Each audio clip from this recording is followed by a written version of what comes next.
This is Greg from TLAC Now, and I'm about to give you some tips that can help keep you safe whenever you use an ATM. Pay attention, ladies, as you are the most frequent victims of ATM robberies.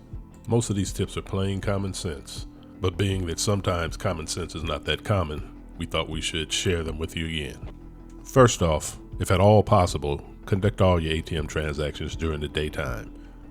Secondly, avoid using any walk-up ATM, because that's when you're most vulnerable. Walk-up ATMs offer very limited protection and very limited escape routes.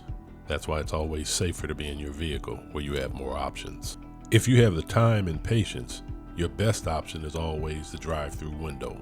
The drive-through window is always your safest option for conducting financial transactions outside of the bank itself. That being said, let's get started. Tip 1. Always prepare for your transactions before you get to the bank. Whether you're making a deposit or a withdrawal, you should be ready to go when you pull up to the ATM. Make sure that all your doors are locked and your windows are rolled up. And if you're carrying a purse, make sure that it is out of sight or secured through the seatbelt in the vehicle. That way, if someone tries to grab the purse, they'll have a hard time getting it out of the vehicle. You should also have your ATM card handy and ready to use as soon as you pull up to the ATM. Tip 2. Before you pull up to the ATM, scan the area for suspicious vehicles and people. Robbers have been known to go so far as to hide in trees and minivans, so take nothing for granted. If anything looks unusual or out of the ordinary, you should pull away immediately. Tip 3. Give yourself plenty of maneuvering room.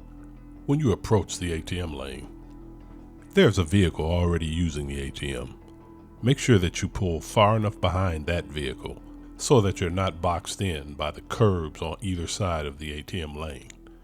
You should always position your vehicle so that you can make a quick escape if you need to.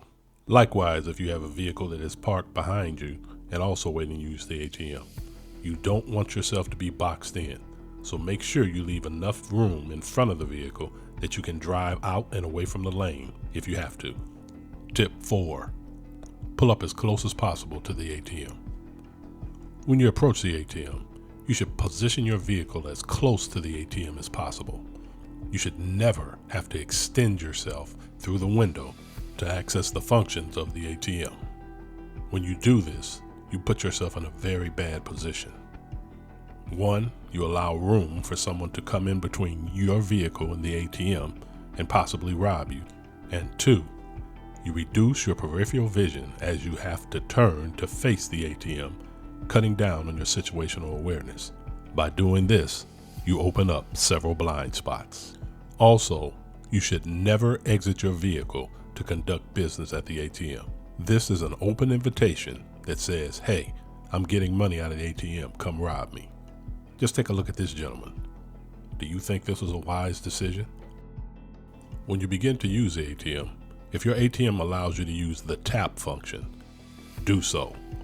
This ensures that your ATM card always remains in your possession. It also cuts down on the amount of time that you spend using the ATM. Remember, the quicker you can conduct your business, the better. Once you've completed your transaction, scan the area again, making sure that you're not being watched or potentially followed. Pull away from the ATM and pull to a safe location and check the transaction. Check your receipts for accuracy and count your cash. Any errors can be reported to the bank later. I hope you find these tips useful. Be sure to like this video and subscribe to this channel for more upcoming safety tips. And until the next time, this is Greg from TLAC Now. Stay safe.